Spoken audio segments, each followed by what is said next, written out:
Mirant Parikh, who is a district development officer, Junagadh, Gujarat. So, Mirant, if you can talk about your district and what you are doing there. A very good afternoon to all the esteemed panel members and all the guests over here. I think the central theme of all these sessions that has taken place today is governance. I mean, governance is something that we have been doing since time immemorial. I mean, earlier there used to be tribes who used to do governance of the limited number of tribal members that used to be there. Then there was monarchy, and now democracy is the norm as far as major countries in the world are concerned. Now, adding the letter E to the entire concept of governance, what does it entails for the overall transformation of governance since time immemorial? As was mentioned earlier, that minimum government, maximum governance has to be the norm. I think the overall concept of e-governance brings to us 4 or 5 facets into governance, a sort of loopholes that we have known since a long time, and we have been trying to eliminate those. The major one is the concept of accountability that we have been trying to resolve since time immemorial. The second is the concept of transparency. Third is the public service delivery, maybe at the grassroots level. And the fourth is the elimination of discretionary powers that we had at different stages. So my entire talk, I'll be focusing on this 4 or 5 facets, and I'll be sticking to the core competencies or the core portfolios that I'm holding currently. Just to give a brief introduction, that my current role as DDO, it's known as CEO Zilla Parishad in other states, entails looking after the workings at the grassroots level of Gram Panchayats, holding their elections, ensuring that Gram Sabhas take place, ensuring that the Gram Panchayat development plans, the GPDP takes place, and the infrastructural works under various grants are implemented robustly within the domains of the good governance that I earlier mentioned. Along with that, my role as CEO Zilla Parishad also makes me the chairman of the District Rural Development Authority, where I'm supposed to implement other central level schemes like Manrega, PMAY, SBM, the other flagship schemes of the government. And I will talk about the various digital initiatives that have been taken for the robust implementation of these schemes and how it has helped us in ensuring its implementation. I'll like to start with the 15th Finance Commission. 15th Finance Commission scheme is the major scheme of the central government, which ensures that sustainable, robust infrastructure works based on the need, as was mentioned about the need-based analysis. So one of the primary component of 15th Finance Commission is the Gram Panchayat Development Plan. As ma'am earlier mentioned that the Gram Panchayat Development Plan is supposed to be passed in the entire Gram Sabha, where every single citizen of that Gram Panchayat is to be a part of that. They are supposed to propose the works. Based on that, a priority is supposed to be set, which ensures that maximum bang for bucks, as in for the grants, the maximum amount of sustainable infrastructure facilities are being implemented, and the grant allocation under 15th Finance Commission and implementation is based on that. Now, the entire concept of implementation of 15th Finance Commission through e-Gram Swaraj has made it so robust that there is no single point of discretion at any of the levels, and minor chances of corruption if there are any. The entire implementation and the uploading of the plan is to be done through the e-Gram Swaraj portal. The layout plans are to be uploaded. They are to be approved by the Gram Panchayat. Then the entire process of giving it making the estimation, technical sanction, administrative sanction, implementation, and post that the payment. The vendors who have implemented the project are to be enlisted in the entire e-Gram Swaraj. And once the completion certificate is given, the grants are directly transferred into the accounts of the vendor.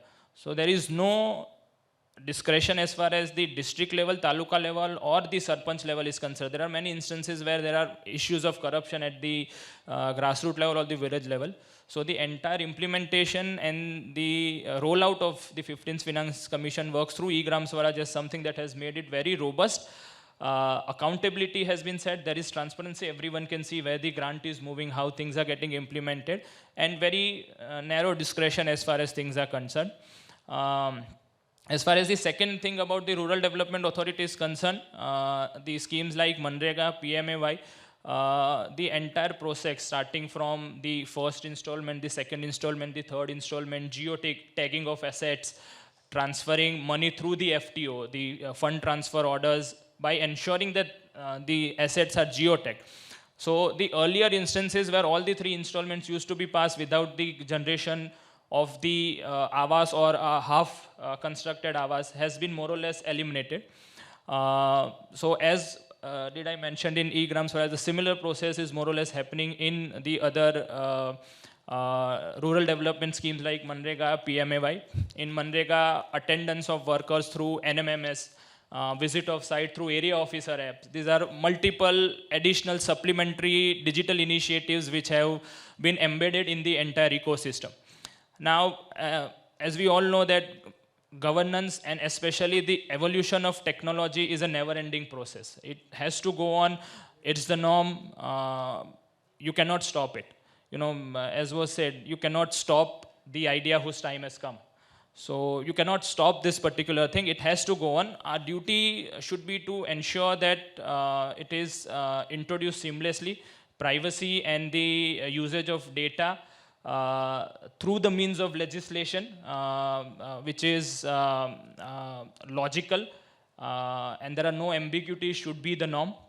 But introduction of AI and machine learning into these apps can also help, because in this instance is the uploading of the particular assets or geotagging only entails that one can see whether the work has been done or not only when one goes for an audit.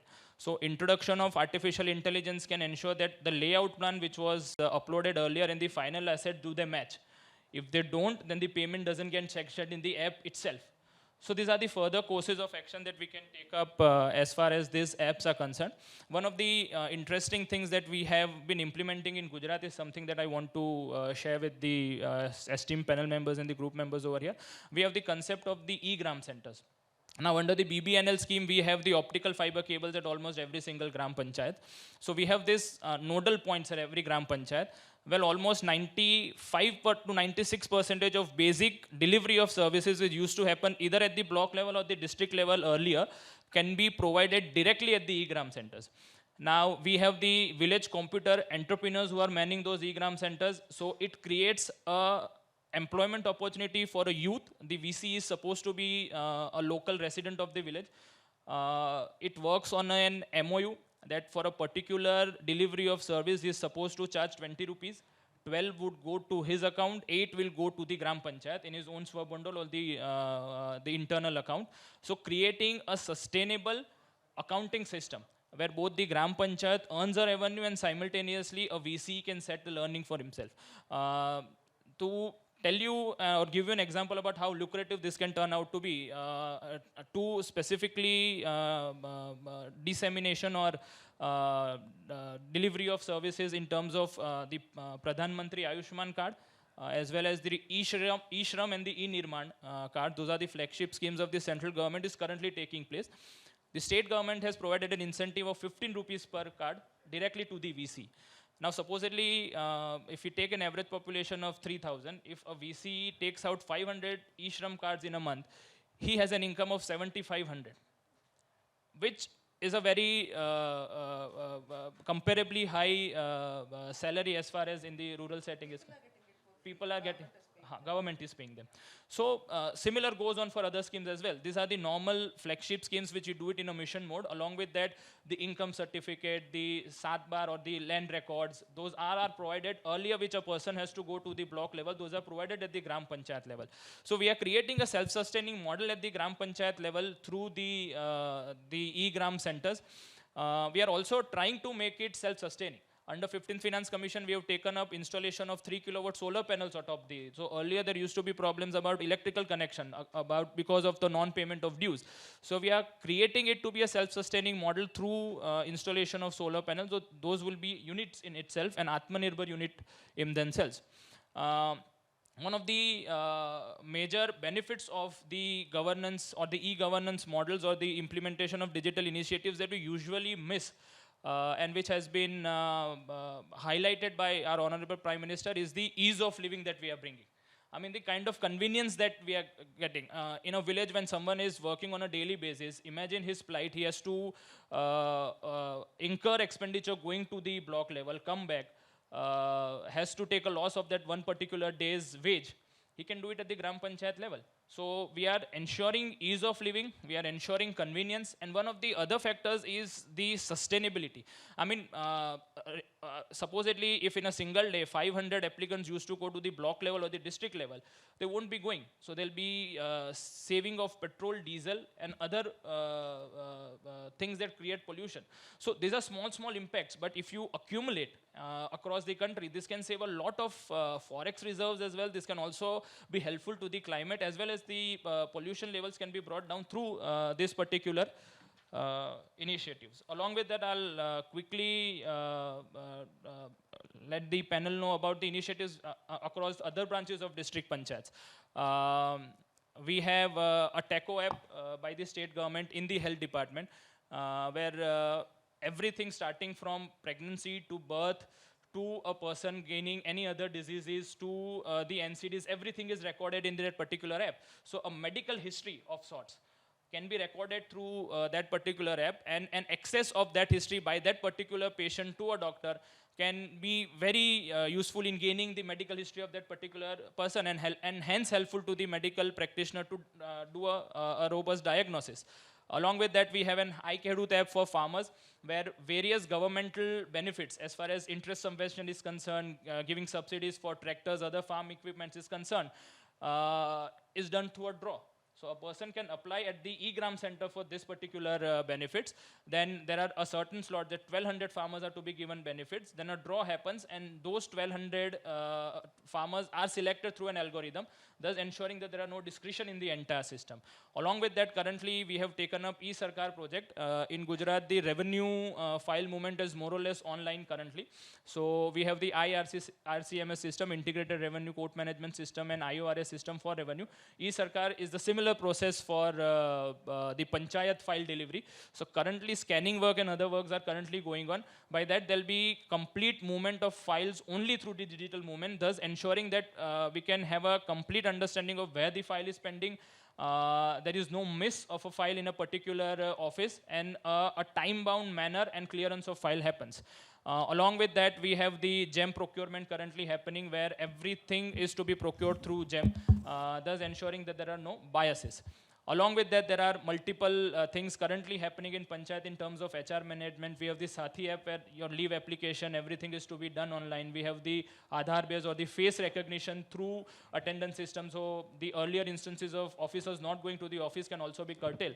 So I'll just like to conclude in half a minute that multiple initiatives have been taken. E-governance is the norm. Digital initiatives has been the norm. But as has been the cases, there are always two sides of the coin. It can turn out to be a boon or a bane. It's how easily or how better we control the bane that ensures the success of an initiative. Thank you so much.